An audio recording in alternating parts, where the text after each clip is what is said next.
If you're looking for healthy ways to express your anger, this video is for you. Hey everyone, if you've been to see my videos before, welcome back.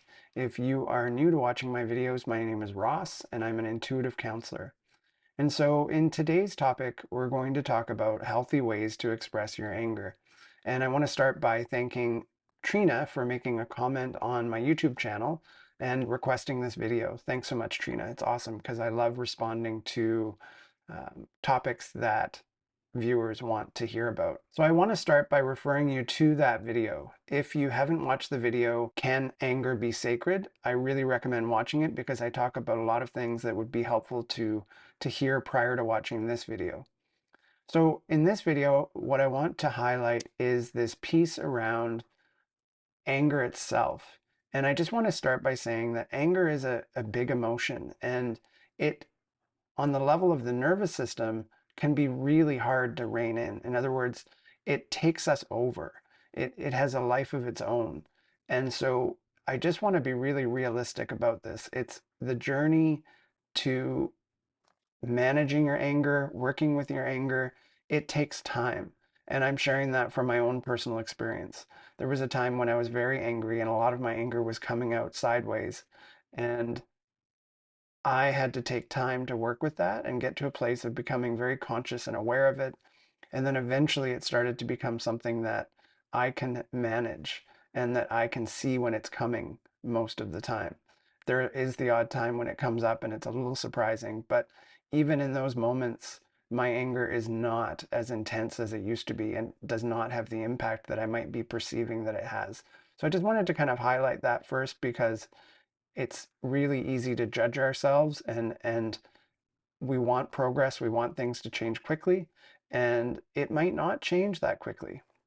So on that note, I think the first thing that really has to be talked about in terms of expressing our anger in healthy ways is to first get a sense of, why are we angry? What is it that we're angry about? And that's going to take some time and self-reflection and inner reflection, looking at our history and trying to understand. It's like, what is it that I'm so angry about? Is it something in the present? Is it something in the past? And doing some work around reconciling that piece. Because if we don't understand why we're angry, then we're not necessarily going to shift it. We can all do all sorts of things on the surface and take all sorts of actions, but ultimately the anger is still there underneath. We're rooted in experiences that are creating that anger underneath the surface. And so that's an important piece to start with. Once you've done that work, then I would say it would be, and maybe it's as you're doing that work, I would say that I would start by looking at ways to discharge your anger. In other words, anger is a powerful energy. Emotion is energy, E, in motion. It wants to move. And for many reasons in this culture, we push it down. And so alongside this, like looking for why we're angry, find ways that you can discharge the anger.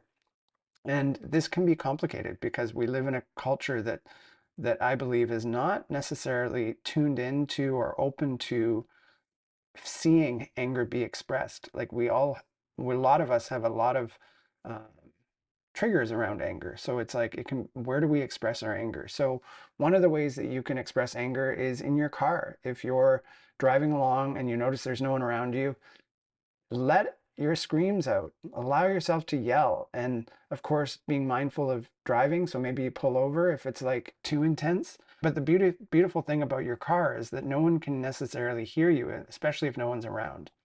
Another way is in nature, you can let anger flow in nature, and you can scream and yell and let that anger out when you're hiking and up on a mountain peak. It can be really cathartic and really helpful as well.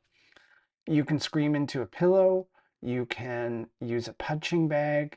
You could, when you're working out, really just, imagining and channeling that anger into your workout or weightlifting.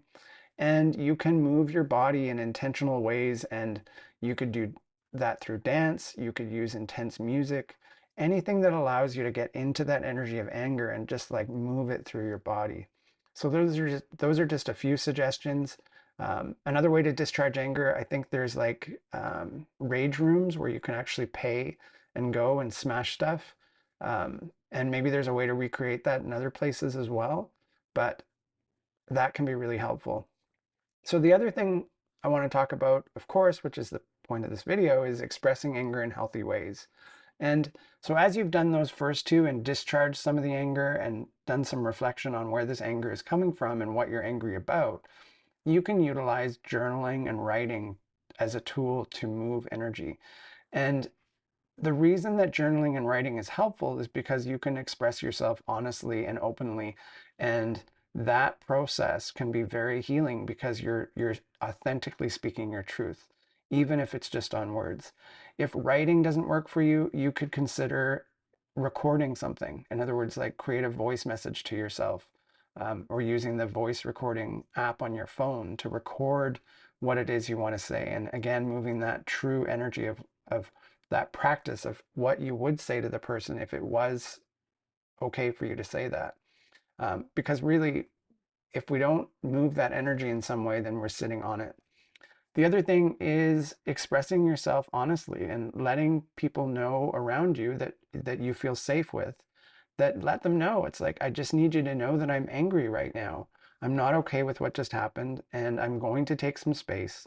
And after I take space, I'll come back and hopefully we can talk about this. But letting people around you know that you're angry is a really great thing to start to vocalize, because a lot of the time we don't let people know that we're angry, and they can see it, they can feel it, and then we're ultimately hanging on to it, and then we never have that conversation, and we're cycling in that energy with those other people.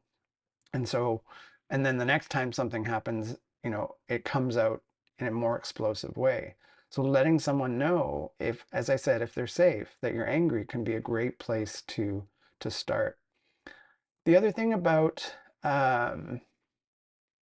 anger and sort of working with it in healthy ways is really getting clear on what are your boundaries and your values.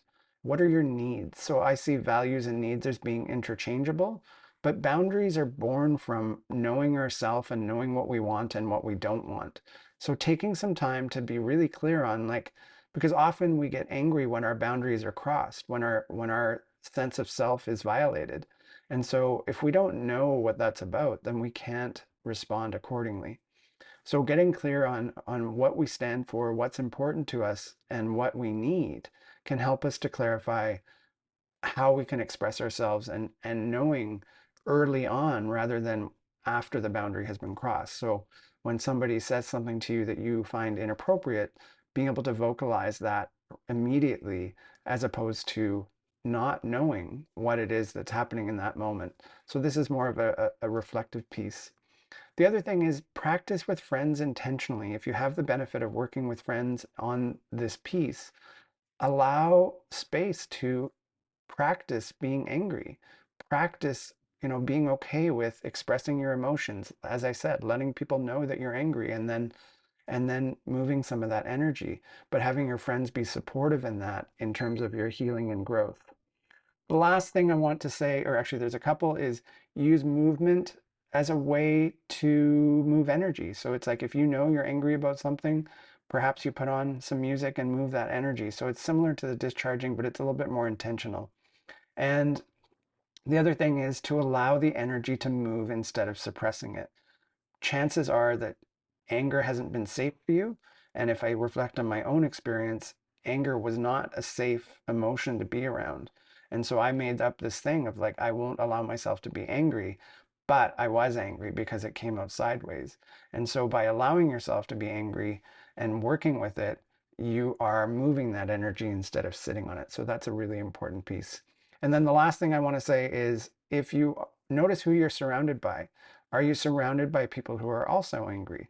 Do they get angry at the cashier at the store? Do they yell in their car and get angry at other drivers? Is that an energy you want to be around? Is it supportive? Because we kind of are the sum quantity of who we surround ourselves by. So if we're surrounded by people who are angry, then that's going to come into our awareness. So as with all my videos, this is just a way of hitting some top line topics and bringing some awareness and allowing you to self-reflect on those topics. So I think I'll leave it there for today. Thanks so much for watching. If you like this video, please consider hitting like. If you enjoy this channel, you can subscribe. If you have your own topics that you would like me to cover, I would love to have that in the comments, as I love responding to viewers' requests. And if you are interested in the work that I do as an intuitive counselor, you can go to my website, and my website is in the description. And I just want to again thank you so much for watching. I look forward to seeing you again next time, and I'm sending you unconditional love.